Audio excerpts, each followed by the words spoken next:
2025 में अगर आपका सिलेक्शन नहीं हुआ और आप ये सोच रहे हो कि 2026 में सिलेक्शन होगा या नहीं होगा, या 2026 में ऐसा क्या अलग हो जाएगा कि आपका सिलेक्शन हो जाए, तो एक बार ये वीडियो आप पूरा देखना। हो सकता है आपको सोचने का एक अलग नज़रिया मिले और आप कुछ खुद समझ पाओ कि आपको कैसे आगे चलना है 2026 के लिए, ताकि आपका सिलेक्शन हो। होता क्या है, जैसे आप लोगों में से जिसने भी 2025 के एग्ज़ाम दिए होंगे, चाहे वो एसएससी का कोई सा भी एग्ज़ाम हो, चाहे एसएससी का आपने सीजीएल दिया, सीएचएसएल दिया, या एमटीएस, सीपीओ और पोस्ट फेज वाला एग्ज़ाम था, जितने भी एग्ज़ाम वगैरह दिए या जिनका फाइनल रिजल्ट आना था, और आपको 2025 वाले में हर बार जब पीडीएफ में सर्च किया तो यही मिला, नो रिजल्ट फाउंड। तो आदमी क्या होता है, टूट जाता है अंदर से कि यार ये मेरे साथ ही क्यों हो रहा है। फिर वो सारी चीज़ें दिमाग में घूमने लगती है कि यार मैंने इतने नोट्स बनाए थे, इतनी पढ़ाई की थी, मैं लाइब्रेरी गया था। एक घर वालों को अपन क्या करते हैं, होप भी देते हैं, एक्सपेक्टेशन भी होती है कि यार लड़का इतना पढ़ रहा है तो इसका सिलेक्शन हो जाएगा। और फिर लास्ट में होता क्या है, हर एग्ज़ाम में यही हुआ कि भाई आपका फाइनल सिलेक्शन नहीं हुआ, फाइनल सिलेक्शन नहीं हुआ। एक टाइम के बाद तो ऐसी हालत हो जाती है कि जब हम रिजल्ट देखने के लिए पीडीएफ खोलते हैं तो हमको अंदर से पहले एक डर बैठा रहता है कि यार जैसे ही मैं पीडीएफ खोलूँगा ना तो मेरा नाम तो इसमें नो रिजल्ट फाउंड ही आएगा, मेरा नाम तो नहीं मिलेगा, बाकी भले किसी का मिल जाए। तो वो एक डर इतना बुरी तरह से आपको खींच लेता है। और ये हकीकत भी है कि भाई जब आदमी इतनी मेहनत कर रहा है, मेहनत करता है, तो आदमी को एक एक्सपेक्टेशन होती है कि यार मेरा भी कुछ रिजल्ट आए, मैं भी घर वालों को कुछ बता पाऊँ कि यार वो इतने टाइम जो स्ट्रगल कर रहे थे उसका लास्ट में रिजल्ट आ गया। बट ये हो नहीं पाता। तो 2025 अब जैसे ख़त्म हो गया, लगभग एक दो दिन बचा है, तो ये बार बार दिमाग में आता है कि 2025 तो ऐसा चला गया, 2026 में कुछ चेंज हो पाएगा। मैंने मेहनत तो 2025 में भी इतनी की थी, तो 26 में मैं एक्स्ट्रा क्या कर लूँगा। वो अंदर मन ही नहीं मानता आपका कि यार 26 में मेरा मेरा फ्यूचर कुछ बेटर हो जाएगा, मेरा सिलेक्शन हो जाएगा। तो इसका मैं आपको बताता हूँ होता क्या है। सबसे पहले तो एसएससी का चाहे कोई सा एग्ज़ाम आप उठा लोगे ना, उसमें मेहनत का रोल है, 50-60% मेहनत का रोल है। बाकी इसमें लक वाला नॉर्मलाइजेशन उठा लो आप, या कई चीज़ें हैं एक एग्ज़ाम में काम करते हैं फाइनल सिलेक्शन होने के लिए, पेपर का, शिफ्ट का, और किस हिसाब से उठ पटांग क्वेश्चन पूछ रहे हैं, कितने गलत हैं। तो हज़ार फैक्टर होते हैं, आपको खुद को नहीं पता होता कि सिलेक्शन होना है नहीं होना है। तो इसमें अपन कोई बंदा श्योर होकर डिसाइड बता नहीं सकता कि मेरा सिलेक्शन तो हो ही जाएगा। तो ये कहानी इसमें रहती रहती है। जैसे मैं अपना खुद का बताऊं तो मैं 4 बार सीजीएल वाला मैंने एग्ज़ाम क्वालिफाई किया है। तो हर बार ऐसा रहता था मेरा होगा नहीं होगा। ये होने के बाद जैसे मैं ग्रुप ए ऑफिसर लगा, तो वो चीज़ भी अपन को ये रहती रहती है। आप सब कुछ अपने हिसाब से डिसाइड नहीं कर सकते मेरा हो ही जाएगा। हाँ, आप ट्राई करते हो, चीज़ें आपके फेवर में चली गई तो हाँ हो गया, वरना ये भी नहीं होता तो आप मतलब किसी को ब्लेम नहीं कर पाओगे।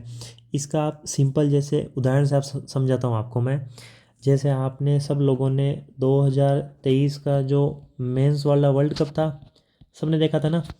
इंडिया स्टार्टिंग के जो 10-11 मैच थे जो लीग मैच वाले थे, इंक्लूडिंग सेमीफाइनल, सब के सब मैच जीत गया था। मतलब 11 की 11 मतलब विन थी इंडिया की। एक सिंगल मैच भी इंडिया नहीं हारा था। और जीत भी इस हिसाब से रहा था कि यार लग ही नहीं रहा था कि इंडिया को कोई हरा सकता है। और इवन जो फाइनल वाला मैच था उसमें भी स्टार्टिंग में जैसे इंडिया की बैटिंग चल रही थी, लग ये रहा था कि इंडिया तो ये जीतना ही जीतना है। लेकिन फिर भी वो उस दिन थोड़ा ख़राब हुआ, चीज़ थोड़ी फेवर में नहीं गई, और कर करा के इंडिया वो मैच हार गया जो 23 वाला फाइनल का वर्ल्ड कप था। और आप फाइनल का जो कप था, और सेम एक साल बाद ही कहानी देखो आप, 2024 वाला जो T20 वर्ल्ड कप था, उसमें सेम कहानी उल्टी पड़ गई। जब ये फाइनल मैच ये वाला जब हो रहा था अपना साउथ अफ्रीका के सामने, इंडिया वाला मैच, उसमें देखो लास्ट में 30 बॉल पे 30 रन चाहिए था। और जो T20 वाला छोड़ो, टेस्ट में भी लोग बोल देते हैं कि 30 में 30 बन जाएगा। तो उस हिसाब से लग रहा था कि इंडिया तो हारेगा हारेगा, लेकिन फिर भी इंडिया जीत गया। फिर भी इंडिया जीता नहीं जीता। तो अब आप देखोगे यार ऐसा कैसे हो गया, 23 वाले में फुल चांस थे फिर भी नहीं हुआ, 24 वाले में चांस कम थे, हारने की सिचुएशन में थे, फिर भी इंडिया जीत गया। तो होता क्या है, मेहनत तो दोनों केस में थी। मेहनत तो देखो 2023 वाले में थी, 24 वाले में भी उतनी ही मेहनत थी।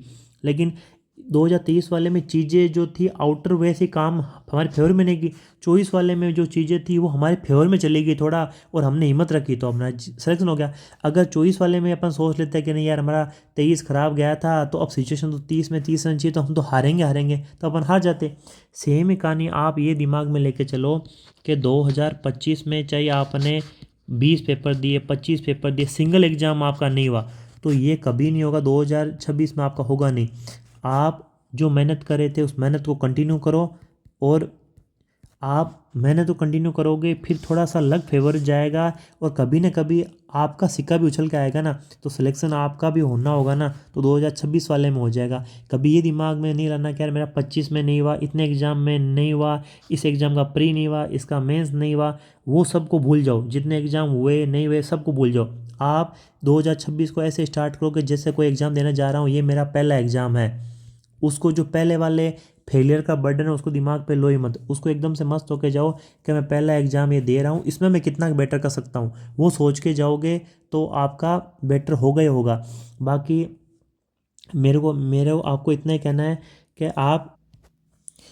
आप 2025 वाले जितने भी एग्ज़ाम है ना, उनका 1% ही रिग्रेट मत लो। मेरा आपसे हाथ जोड़ के निवेदन है, आप खाली अब 26 वाले जो एग्ज़ाम है ना, एकदम मस्त होके लगे रहो, और बाकी आप इस मेरे वाले चैनल से जुड़े रहो। मेरा जो 4 सीजल वाले एग्ज़ाम निकालने का, ग्रुप ए ऑफिसर होने का, या जो मैंने एग्ज़ाम निकाले ना, जो मेरे पास जितना नॉलेज है पूरा निचोड़, आप उसको यूज करो, चाहे सीजल के एग्ज़ाम की स्ट्रेटेजी को लेके हो, या आगे जॉब को लेके हो, या मेरा जितना एक्सपीरियंस है उसको फुल आप यूटिलाइज करो मतलब। और आपको छोटी से मोटा कोई भी डाउट है या कुछ भी क्वेरी है, सीजीएल वाले एग्ज़ाम से लेके सीएचएसएल वाले एग्ज़ाम से, किसी भी एग्ज़ाम से लेके, या प्रिपरेशन लेके, या इन जनरल आपका कोई भी डाउट है, आप भले मेरे को कमेंट में पूछो आराम से, मैं उसको आपको बताऊंगा। और मैं मेरी साइड से जितना नॉलेज आपको शेयर कर सकता हूँ ना, पहुँचा सकता हूँ। कि आपको पहले तो ये एग्ज़ाम पर निकालने वाली सिचुएशन में आए, लगने के बाद क्या क्या प्रोसेस रहता है, कहाँ कहाँ दिक्कत आती है, उसके बाद आपको आगे की तैयारी भी करनी हो, मान लो किसी का प्लान हो मेरे को यूपीएससी पीसीएस का करना है, तो उसके लिए भी मैं हूँ रेडी। मैंने खुद ने कई बार दे रखे हैं, कई बार क्वालिफाई भी किया है। तो आप वो सब चीज़ मेरे पे छोड़ दो, आप अपनी मेहनत करते रहो, और रिग्रेट 1% करो मत, और मेरे साथ आप जुड़े रहो। मतलब जितना भी नॉलेज शेयर करना होगा, कुछ भी होगा, मैं आपसे शेयर करता रहूँगा। कुछ भी नोट्स होंगे तो मैं पीडीएफ में देता रहूँगा आपको, चाहे किसी भी सब्जेक्ट की में कोई डाउट आ रहा है, स्टडी से रिलेटेड, या क्या पढ़ना है मॉक से रिलेटेड, या XYZ आपका पर्सनल लाइफ से रिलेटेड कुछ भी डाउट आ रहा है, आप मेरे को पूछ सकते हो। मैं सब डाउट आपका क्लियर करने की कोशिश करूँगा, और बाकी आपको कोई दिक्कत नहीं होगी। मस्त रह के पढ़ाई करते रहो, और यकीन मानो 2026 है ना, वो आपका होगा। भगवान इतना गलत कभी नहीं कर सकता कि यार हर बार आपके साथ ही गलत हो। एक न एक दिन तो साला उस PDF वाले में वो रिजल्ट है ना, नो रिजल्ट फाउंड वाला, ये चेंज होगा। उसमें लिखेगा मैच 1 ऐसा करके आएगा। फिर आप रोल नंबर चेक करोगे, देखोगे यार ये तो मेरा ही है, तो वो दिन ज़रूर आएगा। आप बस लगे रहो, रुकना मत। Thank you.